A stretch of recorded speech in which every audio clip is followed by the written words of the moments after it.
তখন বিকাল ঠিক সময় 4টে থেকে 4:30 বাজে।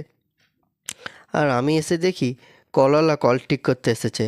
আমাদের পাড়ার কলটা প্রায় 3 থেকে 4 দিন খারাপ হয়ে পড়ে আছে। আমাদের সকলের পাড়ার এত অসুবিধা হচ্ছিল জলের যে বলে বোঝানো যাবে না। এখান থেকে অনেক দূর থেকে জল আনতে হচ্ছিল সকলকেই। তাই প্রচণ্ড অসুবিধা হচ্ছিল।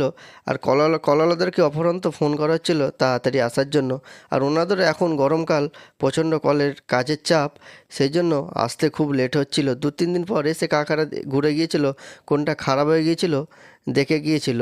কারণ যেটা খারাপ হয়ে গিয়েছিল, এই যে এই জিনিসটা খারাপ হয়ে গিয়েছিল, ওনাদের কাছে ছিল না বলে পরের দিন আবার নতুন জিনিসটা আনতে হয়।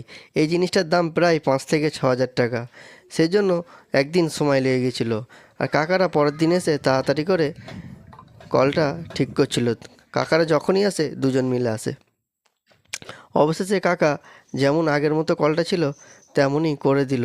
তবে প্রথমে পাম্প করছিলাম, একটু ময়লা জল উঠছিল।